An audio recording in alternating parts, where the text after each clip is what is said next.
Hey guys, Kurt from Time Machine Transport again. So this is part 2 of 3 videos actually, because, and that's my point with YouTube, man. Like I don't get why these guys, if they do video, they're not very thorough, and it's just kind of disgusting, man. It really truly is, because that's YouTube's such a great tool, and these guys that just kind of whiz through stuff, it's like, I mean, it's a compliment if people click on your video and like and subscribe. And so this is part 2. This is going to be a shorter video, but I had to rotate the motor. You can see my marks are off there, and my marks that were inside there are now gone. They're up towards the top there. So I'm glad I did this on the camshaft. Because there's 2 bolts behind, or that have to come out too. You can see the one there and the one there. And these guys, the guy Gordon Robertson that I watched, he didn't even show how he did it. He's just like, when he went and he started doing this, he's like, "Oh yeah, I forgot. There's 2 bolts back here, but don't look to me for guidance. Read the manual or whatever." It's like, dude, are you shitting me, really? So he didn't even go inside this thing, like, and look at all. And I used to like the guy's videos, but not anymore. I thumbs down his videos now. So I can't believe that you're doing an overhaul, whatever, and people are clicking on your video because, I used to respect the guy, but not when you do shit like this. So now I had to rotate the motor, so I took I just tightened this back up, just hand tightened it. You can see it's loose. So like I said, I did the cheater bar. So like I said, I had to rotate the motor. And what I did was I had these, I'll show you, I made because you do not want to drop those bolts down into that front gear area, because you'll be ripping it all apart. So I'm working on a patent for a thing, and I had a bunch of magnets that I ordered from Amazon. And these are cheap, and man, these things are freaking on there tough. Oh my God. Hold on, I'm going to put you on pause.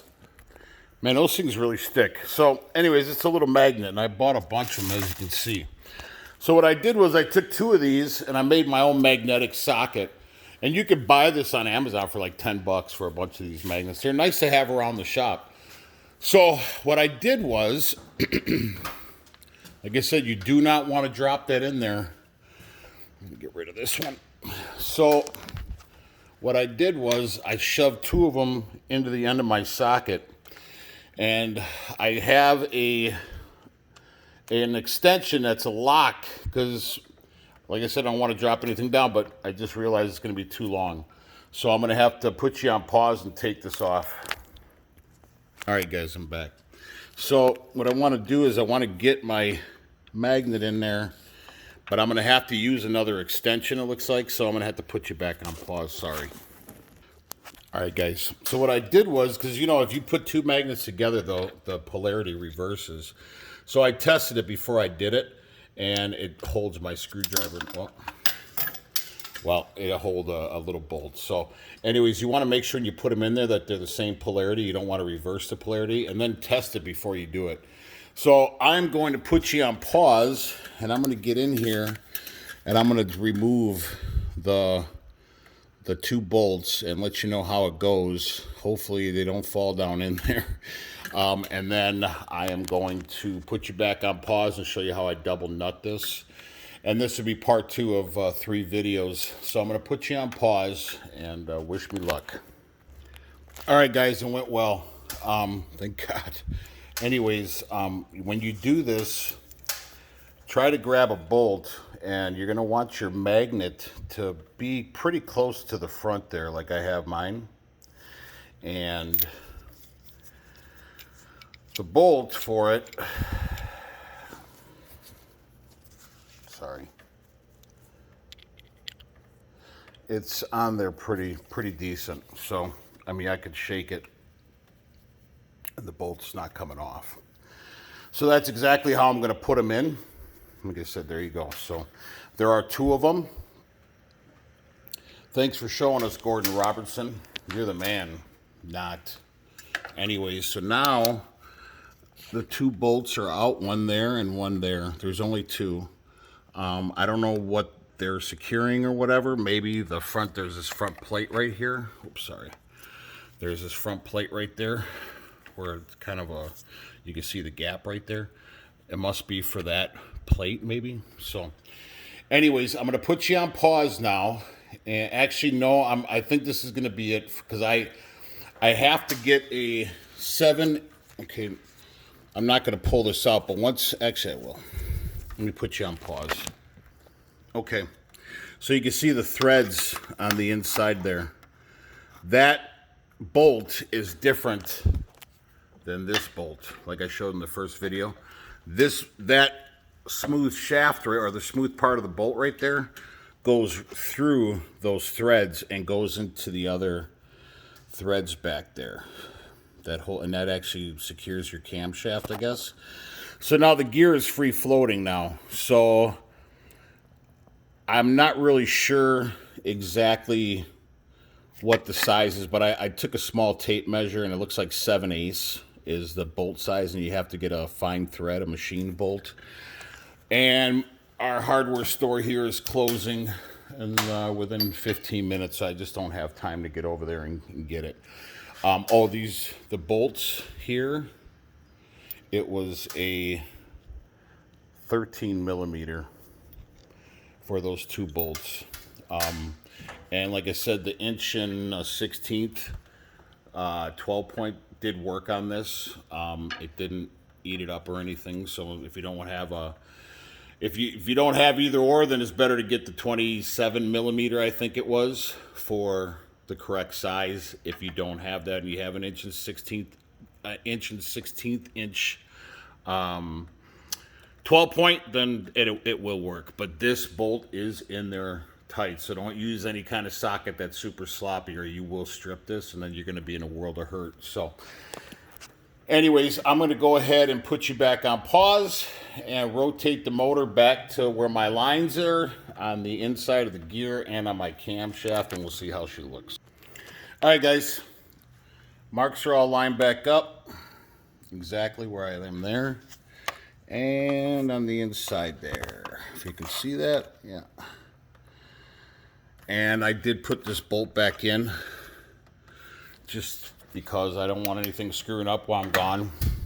You know, the mechanic hater comes in and rotates your motor overnight because they hate you. I don't know. But anyways, this is part 2 of, like I said, I can't do it, darn it. Anyways, I will do a part 3 tomorrow when I pull the head with our forklift. But like I said, I'm not a mechanic. I don't pretend to be one. A lot of it is just really taking your time. I mean, having the right tools, obviously. But if you look,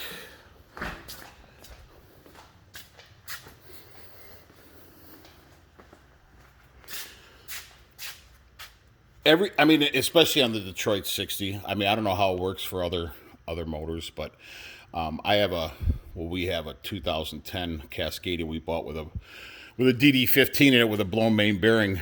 After doing all this, I'm actually thinking about putting the motor in myself.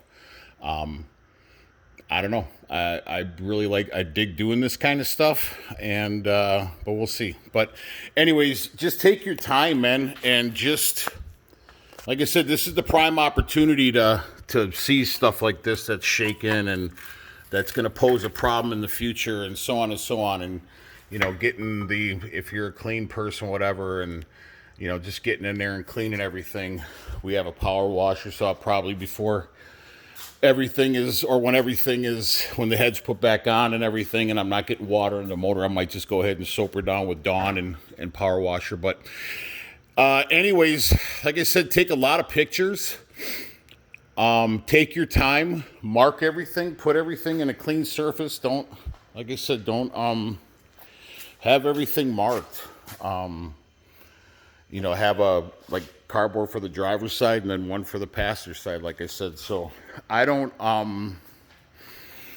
like I said, I'm not a mechanic. I don't pretend to be one, but a lot of it seems like it's common sense. You know, like I said, take a lot of pictures and maybe even do a video or whatever. But so that's pretty much how you know, rotate the motor and get it top center and stop it from moving. So now I'll just keep that in there until the motor is all put back together. And like I said, I'm not a mechanic, so tomorrow I will go and get that 1 7/8" bolt for the front, so I can slide that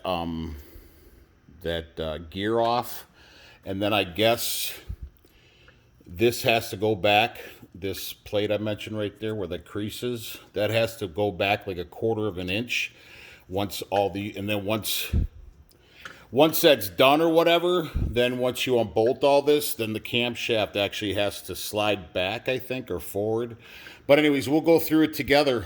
And anyways, I don't know what else to say, but hopefully I don't have any haters out there being like, this guy's a fucking idiot. But anyways, please like and subscribe to the channel. This is part 2 of 3 videos. Ciao.